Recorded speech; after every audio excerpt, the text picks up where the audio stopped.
அனைத்து நல்லுள்ளங்களுக்கும் வணக்கம். நான் உங்கள் ரவிக்குமார். 32வது அப்டேட்டு. சற்று தரமான அப்டேட் தான். ஏன்னா நம்ம ரொம்ப நாள் தொகுத்து வழங்கிட்டே இருந்தோம். அரபு ட்ரெஸ் எல்லாம் போட்டு போஸ் கொடுத்துட்டு இருந்தோம். இந்த பக்கம் அவுதிக்கல் ட்ரெஸ் எல்லாம் போட்டு போஸ் கொடுத்துட்டு இருந்தோம்.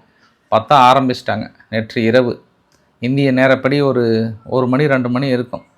கடுமையான தாக்குதல். சவுதி அவுதி போட்டு மாறி மாறி தாக்கல் நடத்தியிருக்காங்க. அமெரிக்கா பின்புலமாக உதவி செய்திருக்காங்க. அங்கே நடந்த சம்பவம் என்ன, தாக்குதல் நிலவரம் என்ன, காட்டப்படுகிற ஆதாரங்கள் என்ன, சேதாரங்கள் என்ன, அனைத்தும் முழுமையான ஒரு தகவலாக பார்த்துட்டு மற்ற நிறைய விஷயம் பேசலாம். ஏன்னா அமெரிக்கா திடீர்னு ஒரு மிகப்பெரிய ஒரு முடிவு எடுத்திருக்காங்க. இஸ்ரேலில் என்ன ஆச்சு, பாலஸ்தீனத்துக்குள்ளே நுழைஞ்சாங்களா நுழையிலையா, அங்கே பெரிய அளவுக்கான ஒரு சம்பவம் நிகழ்ந்திருக்கிறது. அதை தாண்டி இன்றைக்கி யார் யூகேனுடைய பெரிய ஒரு கம்பெனி ஒன்று எஸ்ஆக்ஸ்ன்னு சொல்லிட்டு திடீர்னு பார்த்தா பயங்கரமாக ஒரு தாக்கல் நடத்தின மாதிரி உணர்வுன்றாங்க. யார் யூகே மேலே கை வச்சுட்டு இந்த ஒரு ஆள் இந்த உலகத்தில் வாழ்ந்துட முடியுமா? யாருன்னு தெரியல. அதான் தேடிட்டு இருக்கிறாங்க. நம்ம இந்த காட்டு தீயொன்று அடங்கின மாதிரி தெரியல. நிறைய விஷயம் பேசலாம். ரொம்ப முக்கியமான விவாதங்களை பேசலாம். முடிஞ்ச அளவுக்கு ஷார்ட்டாக பேசுகிறேன் நான். ஸோ பதிவுக்குள்ளே போகிறதுக்கு முன்பு நீங்கள் நம்ம சேனலை சப்ஸ்கிரைப் பண்ணிட்டு வாங்க. மறக்காம பெல் பட்டன் கிளிக் பண்ண ஆல் ஆப்ஷன்ஸ் கொடுங்க. வீடியோ கொடுக்கலாம்.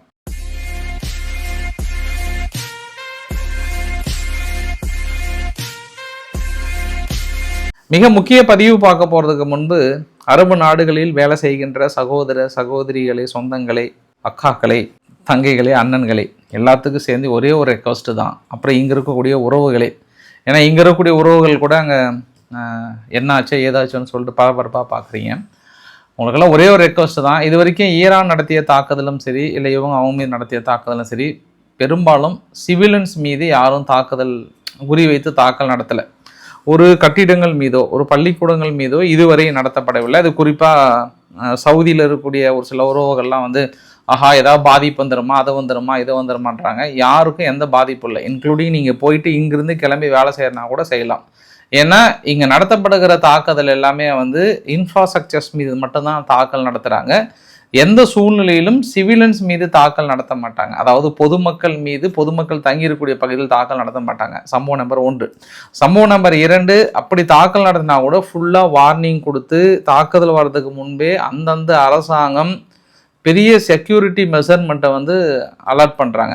அவங்கவுங்க மொபைலுக்கு மெசேஜ் வந்துடுது, உள்ள அவங்க சேஃபான பகுதிக்கு போயிடுறாங்க. அதனால் 0.01% கூட பாதிப்பு இல்லை. இங்கே சொல்லப்படுகிற செய்தி எல்லாமே அங்கே கூட இன்ஃப்ராஸ்ட்ரக்சர்ஸ் மீது நடத்தப்படுகிற தாக்கலை மட்டும்தான் நான் மையப்படுத்தி சொல்கிறேன். அதனால் பொதுமக்களுக்கோ அங்கே தங்கி இருக்கக்கூடிய இந்தியர்களுக்கோ மற்றவர்களுக்கோ பாதிப்பு இல்லை.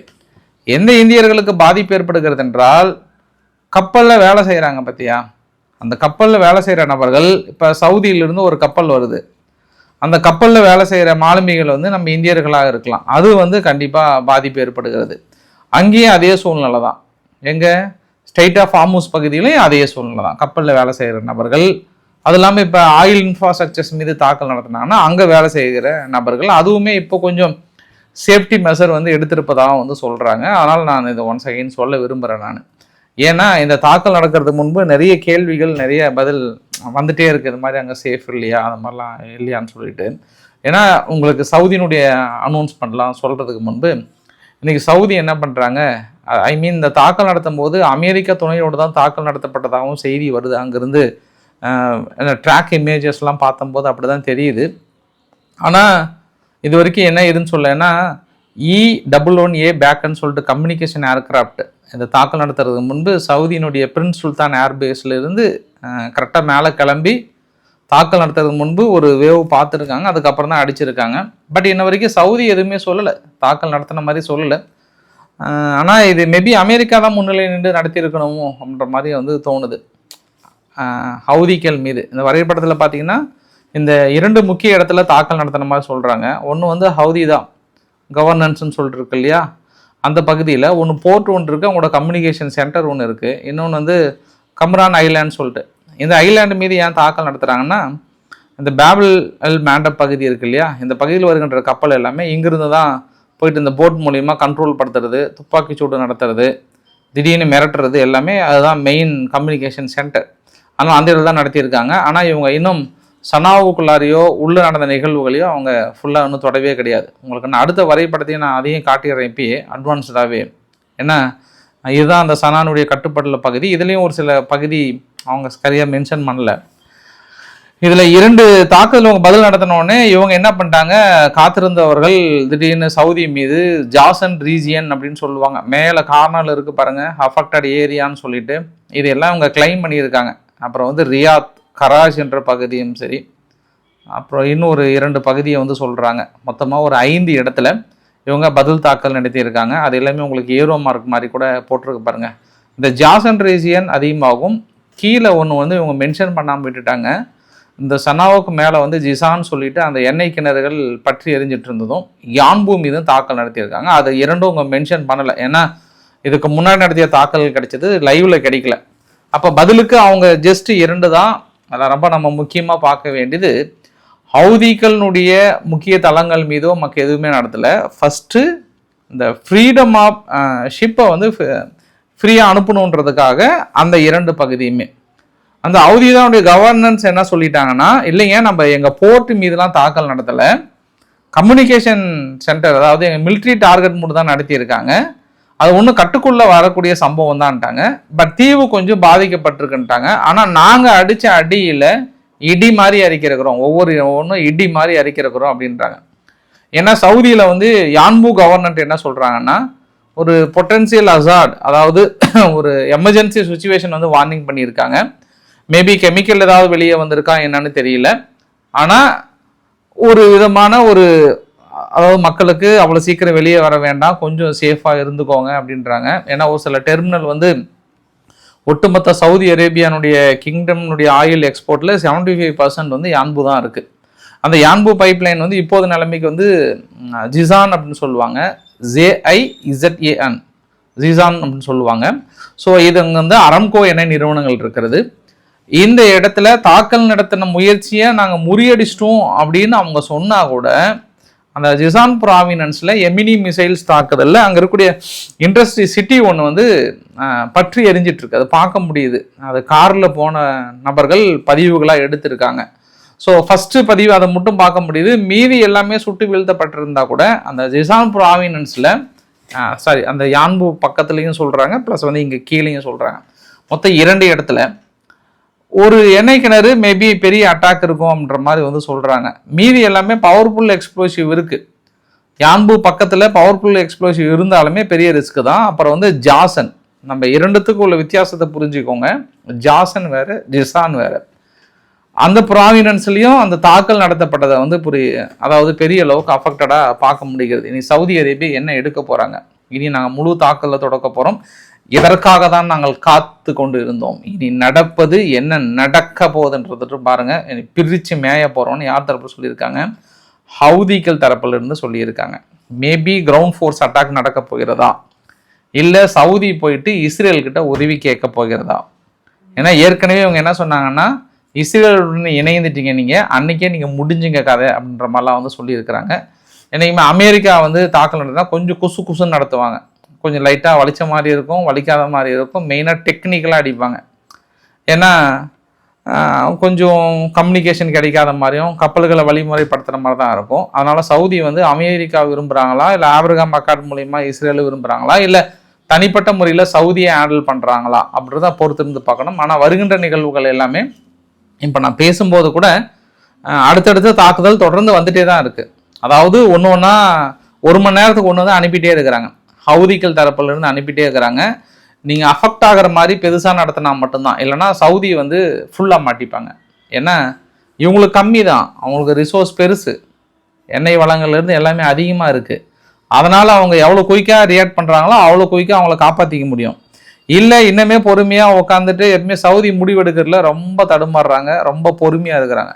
இந்த பொறுமை என்ன ஆகும் அப்படின்னா அவங்கள இன்னும் பெருசாக பாதிக்கடைய வச்சிடும். அது பார்க்கலாமா அவங்க எப்படி முடிவெடுக்க போகிறாங்கன்னு தெரியல, இல்லை யார் பெரிய அளவுக்கு சாதிக்க போகிறாங்கன்னு தெரியல. ஆனால் ஒன்று மட்டும் நம்ம புரிஞ்சுக்கலாம், அதாவது எந்த எண்ணெய் வளமை வைத்து பெரிய ஒரு செல்வ செழிப்பாக வருகின்ற அரபு நாடுகளுக்கு பெரிய ஒரு செக், மிகப்பெரிய ஒரு செக் வச்சிட்டாங்க. ஏற்கனவே குவைத்து, கத்தாரு, இவங்க பக்ரைன் எல்லாமே வந்து பெரிய பொருளாதார ரீதியாக இழப்பு தான் அவங்களுக்கு. ஏற்றுமதி குறைஞ்சிருக்கு, எல்லாமே குறைஞ்சிருக்கு. அப்புறம் அவங்க அடித்த இன்ஃப்ராஸ்ட்ரக்சர்ஸ்லாம் பாதிப்பு. ஏன்னா அவங்க அமெரிக்க நிலைகளை மட்டும் அடிக்கிறாங்க, பேருக்கு மட்டும்தான் ஈரான் அப்படி சொல்கிறாங்க. மீதி எல்லாமே இங்கே இவங்களோட இன்ஃப்ராஸ்ட்ரக்சர்ஸும் சேர்ந்து தான் போகுது. இது வருகின்ற காலங்களில் எண்ணெய் கிணறுகள் அடிப்பதற்கான வாய்ப்புகள் இருக்குது. ஏன்னா அமெரிக்கா எடுத்த முடிவுகள் என்னன்றது உங்களுக்கு சொல்கிறேன் நான். இது எல்லாமே மறுபடியும் உங்களை கட்டமைக்கிறதுக்குள்ளே என்ன ஆகும்னா, மற்ற நாடுகள்லாம் அடுத்த ஒரு 15 வருஷத்துக்கு மேலே எல்லாமே சோலாரை நோக்கி போக ஆரம்பிச்சிருவாங்க, எலக்ட்ரிக்கல் நோக்கி போக ஆரம்பிச்சிருவாங்க. இது ஒரு பீரியட். இது இன்னும் ஒரு 15 வருஷத்துக்குள்ளே இந்த எண்ணெய் வளங்களை விற்று அவங்க பண்ணிக்கிட்டாதான். அதுக்கப்புறம் என்னென்னா உலகம் வந்து அடுத்த ரெவல்யூஷனுக்கு போயிடும். அடுத்த ரெவல்யூஷன் போகிறதுக்குள்ளார இவங்க சம்பாதிச்சது எல்லாமே இப்படியே சண்டை போட்டு எல்லாமே பாதி போயிருமோ அப்படின்ற இன்னொரு ஆங்கிள்லையும் பார்க்கலாம். சவுதியாக இருக்கட்டும், மற்ற நாடுகளாக இருக்கட்டும். ஸோ இதை தொடக்கி வைத்தது யார்? அதையே நம்ம நோட் பண்ண வேண்டிய ஒரு விஷயமாக இருக்கிறது. ஏன்னா இப்போ விஷயம் அந்த அளவுக்கு ரொம்ப நெருங்கிடுச்சு. இப்போ இது பேச்சுவார்த்தை போகுமா போகாதான்னு தெரியல. ஏன்னா இன்னைக்கு வந்து நியூயார்க் டைம்ஸ் என்ன சொல்கிறாங்கன்னா, முஸ்தபா அலி காமெனி அவர்கள் எந்த விலை கொடுத்தாவது நம்ம அணு ஆயுதத்தை நெருங்கி விட வேண்டும் என்று தனி தீர்மானத்தில் இருக்கிறாங்க அப்படின்னு சொல்கிறாங்க. இந்த நியூயார்க் டைம்ஸ் எங்கே போயிட்டு எட்டி பார்த்து நியூஸை சொன்னாங்கன்னு தெரியல. ஏன்னா இன்னைக்கு ட்ரம்ப் அவர்கள் கூட ஒரு விஷயம் பேச்சுவார்த்தை வந்து பேச வரன்றாங்க, எனக்கு டைம் இல்லை, இருந்தாலும் காது கொடுத்து கேட்குறேன்னு கதையை விடுறாரு. ஆனால் அங்கே ஈரானுடைய அராக்சி அவர்கள் அங்கே பேசும்போது நாங்கள் எந்த மொழியில் பதிலடி கொடுத்தா அவங்க அமைதியாவாங்களோ அந்த மொழியில் பதிலடி கொடுத்துட்ருக்கோம். தொடர்ந்து நாங்கள் எதிரிகளுக்கு பாடம் உணர்த்த தயாராக இருக்கிறோம். எந்த வகையிலும் நாங்கள் பேச்சுவார்த்தை நடத்த தயாராக இல்லை. எங்கள் நிலங்களையும் எங்கள் மண்ணையும் காப்பாற்றுவதற்கான முழு உரிமை எங்களுக்கு இருக்கிறது. இதை யாரும் யாரையும் பறித்து விட முடியாது, பறிக்கவும் விட மாட்டேன். இனி எங்களோட முழு ஆக்ரோஷத்தை பார்க்க போகிறீர்கள், தாக்கல் நடத்துங்கள்ன்ற முறையில் வந்து அங்கே கிர்கிஸ்தானில் போயிட்டு SCO சம்மிட்டில் பேசிட்டு இருக்கிறாரு. அதே மாதிரி அங்கே ரஷ்யாவுக்கு வந்து நன்றி தெரிவித்திருக்கிறாங்க. ஏன்னா ரஷ்யா வந்து இஸ்ரேலினுடைய அக்ரெசிவ் ஃபோர்ஸையும் பாலஸ்தீனத்தின் மீது நடத்தப்படுகிற தாக்குதல் எல்லாத்தையும் எதிர்ப்பு தெரிவிச்சதுனால ரஷ்யாவுக்கு நாங்கள் நன்றி கடன் பட்டிருக்கிறேன் என்றெல்லாம் பெரிய அளவுக்கு அறைகோல் விடுத்திருக்கிறார். இந்த நேரத்தில் ஓடி வந்து இல்லை எங்களிடம் பேச்சுவார்த்தை நடத்துகிறார்கள், நாங்கள் பேசி கொண்டு இருக்கிறோம் என்றால் யார்தான் இந்த செய்தியை ஏற்றுக்கொள்வார்கள்? ஏதோ அமெரிக்கர்கள் ஏற்றுக்கொள்வார்கள். ஆனால் எனக்கு அந்த செய்தி சற்றும் எனக்கு நம்பிக்கை இல்லை. ஏன்னா நம்ம ஆரம்ப கட்டத்திலிருந்து நம்மளை பார்த்தவங்களுக்கு தெரியும், இவங்க பேச்சுவார்த்தை என்ற பேரில் அமைதி ஏற்படுத்தினதே நம்ம நம்பிக்கை இல்லாமல் தான் எப்போனாலும் தாக்கல் நடத்த போகிறாங்கன்றது தொடர்ந்து நம்ம பேசிட்டு வந்தோம்ன்றது ஒரு குறிப்பிடத்தகுந்த விஷயம். இருந்தாலும் அமெரிக்கா தரப்பில் என்ன பண்ணுறாங்கன்னா, அதாவது அமைச்சரவை கூட்டம் மாதிரி இந்த மிலிட்ரி லெவல் கூட்டத்தை அரேஞ்ச் பண்ணியிருக்காங்க. அடுத்த கட்ட ஸ்டெப் என்ன போகலாம் அப்படின்ற மாதிரி ஒரு சீக்ரெட் கூட்டத்தை அரேஞ்ச் பண்ணியிருக்காங்க. ரொம்ப அர்ஜென்ட்டாகவும் அரேஞ்ச் பண்ணியிருக்காங்க. அதற்கு முன்பு நியூயார்க் டைம்ஸ் நீங்கள் ஈரான் மீது எப்படி தாக்கல் நடத்த போகிறீங்க, என்ன பண்ண போகிறீங்க, எங்கே அடிக்க போகிறீங்க, அவங்க இன்ஃப்ராஸ்ட்ரக்சர்ஸ் அடிக்க போகிறீங்களான்னு போது you fake news, fakes reporter, you get out அப்படின்றாங்க. இங்கே இந்த சன் டிவியை டீல் பண்ணுறாங்களா அந்த மாதிரி டீல் பண்ணுறாங்கன்னு நினைக்கிறேன் நான். யூ ஃபேக்ஸ் நியூஸ் ரிப்போர்ட்டர், நீ கிளம்புன்ற மாதிரி சொல்கிறாங்க. இருந்தாலும் இங்கே அந்த மாதிரி ட்ரீட் பண்ணுறாங்களா என்னன்னு தெரியல. பட் நியூயார்க் டைம்ஸை ரொம்ப டார்கெட்டாக வச்சுட்டாரு அவர். பேட்டி பதில் கூட சொல்ல மாட்டேன், வெளியே போங்கன்ற மாதிரி சொன்னாங்க. இப்போ இந்த அடுத்த கட்ட தாக்குதல் என்னவா இருக்கும் அப்படின்னு பார்த்தோம் அப்படின்னா இதை தான் அவங்க சொல்கிறாங்க. அவங்களோட மிலிட்ரி பேஸ் டார்கெட் இன்னும் பெருசாக அவங்க வைக்கல, இதுக்கப்புறம் வைக்கிறதுக்கான வாய்ப்புகள் இருக்குது. ஃபெர்டோ, இஸ்ஃபஹான், நட்டான்ஸ் இது 3 தான் அவங்களுடைய மிகப்பெரிய அணு கேக்கு இருப்பதாகவும், ஏற்கனவே தாக்கல் நடத்தியிருந்தாலும் மறுபடியும் தாக்கல் நடத்த போகிறாங்களான்னு தெரியல. பந்தர் அப்பாஸில் ஏற்கனவே ஃபோர்ட் ஃபெசிலிட்டிஸை பெரிய தாக்கல் நடத்தியிருக்காங்க. மேற்கொண்டு இதை விரிவுபடுத்துவதற்கான பெரிய அளவுக்கான பேச்சுவார்த்தை. இனி B-2 ஸ்டீல் பாம்பர்ஸினுடைய வேலைகள் இன்று முதல் தொடங்குவதற்கான வாய்ப்புகள் இருக்குது. ஏற்கனவே யூகேல ஃபுல்லாக குவிச்சு வச்சுட்டாங்க. யூகேல குவிச்சு வைக்கிறது மட்டும் இல்லாமல் பல்கேரியா சமீபத்தில் ஒரு உத்தரவு ஒன்று போட்டாங்க இல்லையா, அங்கே 8 KC-135 மிலிட்ரி டேங்கர் டிரான்ஸ்போர்ட்டும் ஒரு 250 அமெரிக்கனுடைய சர்வீஸ் மெம்பர் அங்கே இருக்காங்க. ஏர்ஃபீல்டு எக்யூப்மெண்ட் முழுமையாக பயன்படுத்தி பல்கேரியாவிலிருந்து ஈரான் மீது தாக்கல் நடத்துறதுக்கான முழு வேலையில் இறங்கிட்டாங்க அவங்களோட பேஸ். அப்போ இஸ்மாயில் பஹாகி அவர் தான் அஃபீஷியல் ஸ்போக் பர்சன் ஆஃப் ஈரானுடைய மிலிட்ரி ஃபாரின் அஃபேர்ஸ். அவர் என்ன சொல்கிறாருன்னா, எங்களுடைய எதிரிகள் யாராக இருந்தாலும், யார் அமெரிக்கர்களுக்கு இடம் கொடுத்தாலும் நிச்சயம் நாங்கள் தாக்கல் நடத்துவோம். அது பல்கேரியாவாக இருந்தாலும் சரியே, எங்களுக்கு யூகேவாக இருந்தாலும் சரி, எல்லாரும் எங்களுக்கு ஒன்று தான், அடிச்சுக்கிட்டோமா பிரித்து மேயிட்டோமான்றாங்க. அதனால் இன்றைக்கு வருகின்ற நாட்களில் அங்கேயும் தாக்கல் நடப்பதற்கான வாய்ப்புகள் கிட்டத்தட்ட தென்படுகிற மாதிரி தான் தோணுது. அதை நேட்டோ நாடுகள் எப்படி அணுகிறாங்கன்றதையும் பார்த்துடலாம். அதை தாண்டி நேற்று நடத்திய தாக்குதலும் ஈரானுடைய அமெரிக்காவுடைய மிக முக்கிய குறிக்கோள் என்னன்றதையும் பார்த்துடலாம். ஃபர்ஸ்ட் இவங்க என்ன எய்ம் பண்ணுறாங்க அப்படின்னா, இந்த முக்கோணம் மாதிரி இருக்குல்ல, எல்லாமே அவங்களுடைய முக்கியமான ரேடார். அதாவது ரேடார் அப்படின்னா கிட்டத்தட்ட 1100 கிலோமீட்டருக்கு அந்த பக்கம் இருந்தாலுமே இந்த ரேடார் சிஸ்டம் மூலிமா எதிரிகளோட ஏர்கிராஃப்டை டிடெக்ட் பண்ணி பதில் தாக்கல் நடத்துறதும் வார்னிங் கொடுக்கறதும் மீது எல்லாமே ப்ரொடெக்ட் பண்ணக்கூடிய மிக முக்கிய சைட்டு.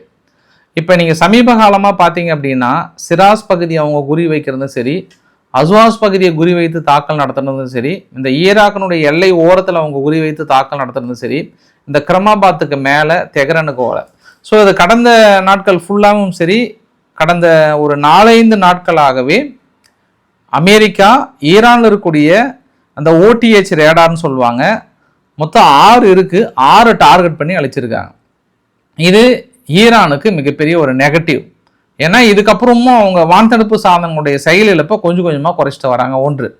இரண்டாவது வரைபடம் என்ன அப்படின்னா, இதுவரையில் இது நேற்று மட்டும் நடத்தப்பட்ட தாக்குதலில் அந்த ஈராக்கினுடைய எல்லை பகுதி ஓரத்தில் மேலே ஒரு ரெட் கலர் இருக்கு, ப்ளூ கலர் இருக்குது பார்த்தீங்களா, அங்கே வந்து 124வது மொபைல் அசல்ட் பிரிகேட் இருக்குது. அந்த பிரிகேடில் தான் வெஸ்ட் அசர்பைஜான் ப்ராவின்ஸ் பக்கத்தில் ஒரு பெரிய ஒரு ட்ரைனிங் கேம்பே அந்த இடத்துல இருக்குது. அவங்களால நைட் ரைடு போக முடியும், road control, seizing mountain, offensive, urban வார்ஃபேர்னு சொல்லிட்டு பெரிய ஒரு டெக்னாலஜியோடு இருந்த அங்கே ஒரு மிலிட்ரி பேஸ் மீது மிக கடுமையான நேற்று தாக்குதல் நிகழ்த்தப்பட்டிருக்கிறது என்பதும் ஒரு குறிப்பிடத்தகுந்த விஷயம். அதே போல் இந்த அஸ்வாஸுக்கு மேலேயும் சரி, இந்த ஈராக்கை ஒட்டியும் சரி இந்த தாக்கல் அதிகப்படுத்தியிருக்கிறார்கள். பந்தர் அப்பாஸும் சரி, மற்ற இஸ்பஹான் அப்புறம் கீழே இருக்கக்கூடிய பகுதியில் நேற்று தாக்குதல் கொஞ்சம் கூட குறையாமல் நடத்தியிருக்காங்க. வேல் ஸ்ட்ரீட் ஜேர்னல் வந்து என்ன சொல்லியிருக்காங்கன்னா, பக்ரைன் அண்ட் குவைத் சீக்ரெட்டாக அவங்க போர் விமானங்களை பயன்படுத்தி அமெரிக்காவுடன் இணைந்து இந்த தாக்குதலை நிகழ்த்துறாங்க அப்படின்னு ஒரு குற்றச்சாட்டை சுமத்துறாங்க. இதற்கு முன்பு நடத்திய தாக்குதலும் சரி, இப்பயும் சரி, இந்த யுத்தத்தில் முழுமையாக பக்ரைன் அண்ட் குவைத் கலந்திருக்கிறது அப்படின்னு சொல்றாங்க. அதாவது இதற்கு வேல் ஸ்ட்ரீட் ஜேர்னல் என்ன சொல்றீங்க அப்படின்னா, இது வந்து மறைமுகமாக ஒரு லாபியா பார்க்கலாம், அமெரிக்காவுடைய லாபியா கூட பார்க்கலாம். ஏன்னா ஈரான் இதுவரை அவங்களோட இன்ஃப்ராஸ்ட்ரக்சர்ஸ் மட்டும், அது இல்லாமல் அவங்களுடைய அமெரிக்காவுடைய பேஸ் மட்டும் தான் தாக்கல் நடத்தினாங்க. ஈரான் எலே என்னலே பண்ற, அவங்க தாக்கல் பாருங்க, அவங்க போர் விமானங்கள்லாம் பயன்படுத்தி உங்க நாட்டுக்குள்ள அடிச்சது அவங்க தான், அதனால நீ அவங்களையும் சேர்த்தி அடி. எங்க சவுதி அரேபியா மட்டும் பாதிப்படைஞ்ச ஆகாது, ஒட்டுமொத்த அரபு நாடுகளையும் சேர்த்து அழிச்சு ஏதோ ஒன்று பாப்பா வலிக்கு வாங்கப்பா. ஏன்னா ஏற்கனவே ட்ரம்ப் ஒரு ஃபார்முலாவில் இருக்கிறாரு, இந்த அரபு நாடுகள் எல்லாமே நம்ம பேச்சை கேட்காம எண்ணெய் வளங்களை ப்ரொடக்ஷன் பண்ணி அவங்க பாட்டு இஷ்டத்துக்கு ஒரு சில முடிவுகள் எடுக்கிறாங்க. இங்கே வீழ்ச்சி விட்டுறாதான் அடுத்தது அங்கே வளர்ச்சி. இங்கே கொஞ்சம் ஒரு லாபி இருக்குங்க. லாபி இருந்தாலுமே அமெரிக்க பேச்சை கேட்குறாங்க. சமீபத்தில் கூட டாலரைசேஷன் சவுதி அரேபியா என்ன பண்ணிட்டாங்க, அவங்களோட டெனூர் வந்து முடிஞ்சுது, 60 வருஷ டெனூர், கண்டிப்பாக டாலரில் மட்டும்தான் வாங்கணுன்ற டெனூர் வந்து முடிஞ்சு போன ஒரு 8 மாதத்துக்கு முன்பு. இதுக்கப்புறம் டாலரில் மட்டும் வாங்கணும்னு கிடையாது, அவங்கவுங்க அந்தந்த ரூபாய் நோட்டில் வாங்கலான்னும் போது அமெரிக்கா கடுமையாக எதிர்ப்பு தெரிவிச்சது. இப்போ வேற வழியே இல்லாமல் மறுபடியும் இந்த நாடுகள்லாம் போயிட்டு அங்கே விழ வேண்டிய ஒரு சூழ்நிலை. அதற்கு யார் ஒத்து ஊதுறாங்க? வேல் ஸ்ட்ரீட் ஜேர்னல் ஒத்து ஊதுறாங்க. ஈரான் நகி ஹே, அட்டாக் ஹே, இன்சைடு ஹே, ஃபுல் டெமாலிஷ் ஹே அப்படின்றாங்க. அதான் நம்ம அப்பதான் அதை புரிஞ்சுக்கணும். நம்ம வேல் ஸ்ட்ரீட் ஜேர்னலும் சரி, மற்ற பத்திரிகைகளும் சரி, இது எல்லாம் அப்படியே எழுத என்ன ஆகும்னா, ஈரானுக்கு ஒரு வெறி வரும். இப்ப நேட்டோ நாடுகள் அடிக்கணும், இந்த பக்கம் வந்து சவுதி சவுதின்ற அரபு நாடுகள் அடிக்கணுமா, அந்த ஒரு கண்டிஷனை நோக்கி போயிட்டு இருக்கா. ஆனா ஈரான் என்ன பண்றாங்கன்னா, அமெரிக்கானுடைய அடிநாதத்திலே கை வச்சிருக்காங்க. ஏதோ நான் ஒற்றை வாரத்தில் கடந்து சென்று விட்டேன், இந்த அமேசானுடைய வேர் ஹவுஸ் பக்கத்துல தாக்கல் நடத்தினாங்கன்னு. அப்புறம் சற்று ஆழமாக சென்று பார்த்தால் இந்த இழப்புகள் ஏராளம் என்று கூறுகிறார்கள். இந்த வரைபடத்தை நீங்க பாக்குறீங்க இல்லையா, இந்த வரைபடம் என்ன அப்படின்னா டேட்டா சென்டர். இந்த கேபிள் லைன் தான் மிக முக்கியமான டேட்டா சென்டர். இது மூலயமா தான் அமெரிக்காவுக்கு கம்யூனிகேஷன் கிடைத்து தாக்கல் நடத்துவதற்கு மிக முக்கியமான ஒரு டேட்டா சென்டர்ஸ். இதுல ஈரான் நடத்திய மிக முக்கிய தாக்குதல் பார்த்தோம்னா ஃபர்ஸ்ட் யூஏஇ கிட்ட வரலாம். யூஏஇ கிட்ட இருக்கக்கூடிய 3 அவங்களுடைய வெப் சர்வீஸ் இருக்கு. இந்த வெப் சர்வீஸ்ல ஃபியூஜரான்னு சொல்லிட்டு மிக முக்கிய அமேசான் வெப் சர்வீஸ் ஒன்று, அப்புறம் துபாய் பக்கத்தில் இன்னொரு அமேசான் வெப் சர்வீஸ் 2, 3வது பார்த்தோன்னா அபுதாபியில் இருக்கக்கூடிய ஆரக்கல் கிளவுடு. மீதி பெண்டிங் இருக்கிறது என்னன்னா அமேசான் அசோரும் ஐபிஎம் கிளவுடும் யூகனிக்ஸ். இது யாரோ ரொம்ப துல்லியமாக சொல்லியிருக்காங்க, துல்லியமாக ஈரான் கணக்கச்சிதமாக வேலையை முடிச்சிருக்காங்க. இதனால் அமெரிக்கா வந்து தலைமையில துண்டை போட்டு உட்காந்துருக்காங்க, வெளியே சொல்ல முடியாமல் தவிக்கிறாங்க இந்த தாக்குதலில். அடுத்து நம்ம பார்த்தோன்னா பக்ரைனில் வந்து ஒரு 2 இருக்கு. ஒன்று வந்து மனாமா, இன்னொன்று வந்து ஹாம்லா. அது 2ஐயுமே அடி என்று அடித்து விட்டார்கள். சவுதி அரேபியாவில் ஒரு 3 இருக்கு. Google cloud, Oracle cloud, Microsoft Azure, IBM. இது 3 ரொம்ப ஃப்ரெஷ்ஷாக இருக்கு. இதுக்கப்புறம் இது வந்து எமினி அவதிகள் பார்த்துக்கோங்கன்னு நினைக்கிறேன் நான். அப்புறம் இஸ்ரேலுக்கு சொந்தமான நிறுவனங்கள்ல அங்கே இருக்கு. பட் இஸ்ரேலுக்கு சொந்தமான இடத்துல கை வைக்க முடியாது இப்போதைக்கு, ஏன்னா தாக்குதல் இல்லை. அவங்க பாப்கார்னை சாப்பிட்டு வேடிக்கை பார்த்துட்டு இருக்கிறாங்க. பேஸ் இன்னும் கொஞ்சம் சேர்த்து அடிங்களேன், கொஞ்சம் சரியில்லையா அந்த பக்கம்ன்ற மாதிரி சொல்றாங்க. அதனால இஸ்ரேலை விட்டுடலாம். பட் இங்க ஓமன் இன்னும் யூக்னிக்ஸ் அது. இப்போ என்ன சொல்ல வரேன் அப்படின்னா, குவைத்தில் ஒன்று இருக்கு, கத்தாரில் ஒரு 2 இருக்கு. கத்தாரில் தோஹாவில் கூகுள் கிளவுட் ஒன்றும், மைக்ரோசாஃப்ட் அசூரும் இருக்கு. நான் இப்போ சொன்னது எல்லாமே ஒரு அடிநாதம், அமெரிக்காவுக்கு கம்யூனிகேட் பண்ணக்கூடிய ஒரு அடிநாதம். இதெல்லாம் இந்த டேட்டா சென்டரை வச்சு தான் இவங்க கலெக்ட் பண்ணி தாக்கல் நடத்துறதுலேருந்து மீதி எல்லாமே. இதற்காக தான் அமெரிக்கா காலமாக உழைத்து ஒரு பெரிய லாபியை கிரியேட் பண்ணக்கூடிய ஒரு சென்டர் மீது 4 இடத்துல கை வைத்திருக்காங்க. சொல்லாம செய்திருக்கிறது ஈரான்.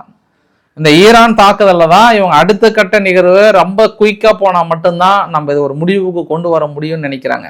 அப்படி இல்லைன்னா வருகின்ற காலங்களில் இது எல்லாம் ஒழிச்சிட்டாங்கன்னா இவங்க ஒரு 30 வருட உழைப்பு அந்த இடத்துல போயிடும். ஏன்னா ஏற்கனவே ஒரு மிரட்டல் விட்டு இருந்தாங்க, கீழே இருக்கக்கூடிய முக்கிய கேபிள் லைனை நாங்கள் கட் பண்ண போறோம்னா ஈரான் சொல்லி இருந்தாங்க. ஆனால் இவங்க மீது அடிக்கிறத விட இவங்க அமெரிக்காவை அடிக்கிறது தான் சற்று பாதிப்புகள் அதிகமாக இருக்கிறது.